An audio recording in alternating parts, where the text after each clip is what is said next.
કે એવા રસાયણ અને એવા કેમિકલો વપરાય છે ખેતરમાં 10-10 હજાર રૂપિયાના લીટર, અને ખાલી 2 ml નાખે ને 15 લીટર પાણીમાં, ત્યાં તો જીવાત સાફ થઈ જાય, અને 36 કલાક સુધી એમાં કોઈ જીવાત ડાંખ મારે ને તો મરી જાય. એવા ભયંકર પદાર્થો વાપરવા ખેતીમાં, અને એ વસ્તુ આપણે ખાઈ છીએ. તો એના હિસાબે જે વસ્તુ છે એમાં તત્વો પૂરા મળતા નથી. ત્યારે કેલ્શિયમની ઉણપ હોય, ફોસ્ફરસની ઉણપ હોય, એ ગાયના છાણાની રાખ અને ચૂનો આપણી પૂરી કરી શકે. ચૂનાની અંદર પુષ્કળ પ્રમાણમાં કેલ્શિયમ હોય, એટલે એ છાશમાં નાખીને પીવો, છાશની અંદર પણ કેલ્શિયમ હોય. એનું એક કેલ્શિયમ જ્યુસ બને, ગાયની છાશ અને ચૂનાનું. એ સિવાય 2-3 પ્રયોગ તો ફેમસ થઈ ગયા છે, એક આંજણીનો ને ચીળસનો, પણ તોય આજે કહી દઉં છું, લાલજીભાઈનો આગ્રહ છે એટલે. આપણને ચીળસ નીકતું હોય, કદાચ આમાં કોઈ ડોક્ટર હોય તો માફ કરજો, આપણે એને ખોટું લગાડવા માટે નથી કહેતા, પણ ચીળસની મિત્રો કાંઈ દવા જ નથી. એલોપેથીની અંદર કોઈ સંશોધન નથી અને ગેરંટી નથી કે આ ચીળસ ન જ નીકળે એમ. ત્યારે ચીળસ છે ને એ આપણા આયુર્વેદમાં વાયુનો પ્રકોપ કહેવાય. 1 ચમચી તીખાનો પાવડર, 1 ચમચી ઘી અને 1 ચમચી ખાંડનો પાવડર, આટલું મિક્સ કરીને પી જાઓ, કોઈ દી જીવો ત્યાં સુધી નહીં નીકળે ચીરસ. ત્યાર પછી અવારનવાર ગુમડા થતા હોય, આંખ ઉપર આંજણી થતી હોય, એવો જ પ્રયોગ આંજણીનો છે. કે આંજણીનો કોઈ એલોપેથીમાં ગેરંટેડ ઈલાજ નથી કે 1 વખત ઓપરેશન કરાવી નાખો એટલે બીજી વખત ન થાય. પણ ગાય માતાનો એવો ઈલાજ છે, ગાય માતા એક એવું દવાખાનું છે ગેરંટી સાથે, ગુમડું કે આંજણી, એની ઉપર લવિંગની રાખ, હળદર, જેટલી લવિંગની રાખ થાય એટલી હળદર, અને 2 ટીપા દેશી ગાયનું દૂધ, આને મિક્સ કરીને લગાડી દો. તમને આંજણી તો જીવો ત્યાં સુધી એ જગ્યાએ કોઈ દી ન થાય, થઈ જ ન શકે. ત્યાર પછી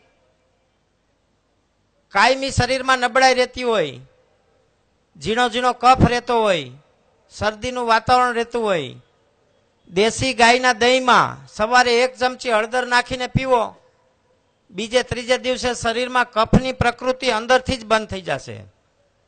જે આપણા સ્ટમકમાં કફ બનતો હોય, જઠરમાં કફ બનતો હોય, બનતો જ બંધ થઈ જશે. આવા હજારો દર્દીઓમાં પ્રયોગો કરેલા છે. એ સિવાય જ્યારે થોડા મોટો તાવ આવતો હોય ઘરમાં, તો ગૌમૂત્રમાં કાળી જીરી પલાળીને પીવાય.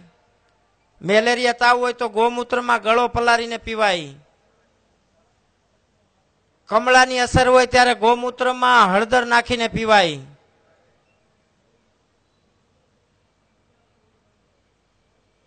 આ સિવાય અસંખ્ય પ્રયોગો છે.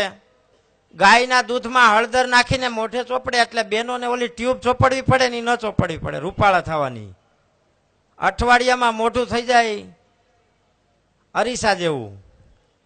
એ સિવાય જે લોકોએ સ્કિનની વધારે તકલીફ હોય, મોઢામાં અવારનવાર ફોડકા થતા હોય, તો એમણે પણ લવિંગની રાખ અને હળદર એમાં મિક્સ કરીને ગાયનું દૂધ ચોપડી શકાય. 1 વખત ચોપડજો, કોઈ દી ખીલ થશે જ નહીં. એ જગ્યાએ કોઈ દી ખીલ નહીં થાય, 1 જ વખત ચોપડજો. દેશી ગાયનું દૂધ, લવિંગના સળગાવેલા લવિંગની રાખ, અને જેટલી રાખ લ્યો એટલી હળદર, આ 3 વસ્તુને મિક્સ કરીને ચોપડી દો, કોઈ દી એ જગ્યાએ ખીલ નહીં થાય. અને પ્રયોગ કરજો તો જ ખબર પડશે કે આપણે ગાયને માતા કેમ શા માટે કહીએ છીએ. એ સિવાય ગર્ભાવસ્થા દરમિયાન બહેનોએ ચાંદીની વાટકીમાં દેશી ગાયના દૂધમાં દહીં જમાવેલું ખાવું જોઈએ, જેથી આપણા ચરક સંહિતામાં અન્ય જગ્યાએ ઘણી જગ્યાએ લખાયેલું છે કે શ્રી કૃષ્ણ જેવું સંતાન પ્રાપ્ત થાય. કદાચ એની હવા લાગી જાય તોય બસ થઈ જાય ને. દેશી ગાયના દૂધથી દહીં બનાવવું, પણ ચાંદીના વાસણમાં, અને દરરોજ સવારે ખાવું ગર્ભાવસ્થા દરમિયાન 9 મહિના સુધી. તો એટલું તેજસ્વી બાળક થાય.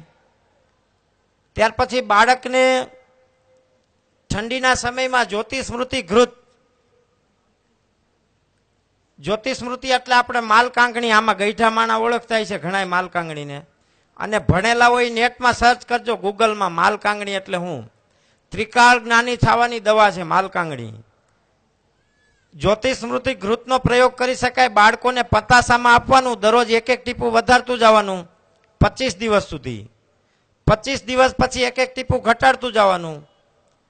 એ બાળકને એક થી બે વખત કોઈ પુસ્તક વાંચવું પડે, ત્રીજી વખત વાંચવું ન પડે, આજીવન યાદ રહી જાય. ત્યાર પછી માલકાંગણીનો એટલે જ્યોતિસ્મૃતિનો બીજો પ્રયોગ, એનો દાણો આવે મગના દાણા કરતા નાનો. દરરોજ એક દાણો ખાવાનો, એક એક દાણો વધારતું જવાનો 25 દિવસ સુધી, દૂધ સાથે ખાવાનો, દેશી ગાયના દૂધ સાથે, અને 25 દિવસ પછી ઘટાડતો જવાનો. પછી મગજની અતિશય નબળાઈ હોય એવા સમયે માલકાંગણીનું તેલ અથવા તો માલકાંગણીને ગાયના ઘીમાં ઉકાળી અને એ ઘી માથા ઉપર ખાલી એક વખત દરરોજ લગાડવાનું.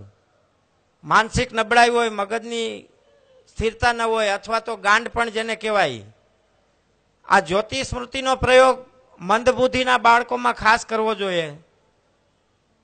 કોઈને એવી સમસ્યા હોય તો હું ઘી બનાવી આપીશ, લાલજીભાઈનો સંપર્ક, અથવા તો એને હું માલકાંગણી મોકલી આપીશ. ત્યાર પછી શરીરની અંદર લોહીની ટકાવારી ઘટતી હોય, ઘણી વખત હિમોગ્લોબિનની ઉણપ હોય, તો ગાયના છાણમૂત્રથી બનાવેલા જવારા, ઘઉંના જવારાનો પાવડર દરરોજ દિવસમાં 2 ચમચી લેવાનો, 1 ચમચી સવારે અને 1 ચમચી બપોર પછી. 100% હિમોગ્લોબિનમાં સુધારો ડોક્ટરી રિપોર્ટ સાથે. બસ વિશેષ નહીં કહું, પ્રયોગો તો 2 મહિના હાલે એટલા છે, પણ આપણે સાંભળવાનો સમય ઓછો છે. અને વિશેષ કરીને આપ સૌ મિત્રો, વડીલ બંધુઓએ અહીંયા મને સ્થાન આપી અને શાંતિપૂર્વક સાંભળો. મારાથી કંઈ અવળું બોલાઈ ગયું હોય તો માફ કરજો, અને મને સાંભળ્યો એ બદલ ખૂબ ખૂબ ધન્યવાદ અને આભાર. જય ગૌ માતા.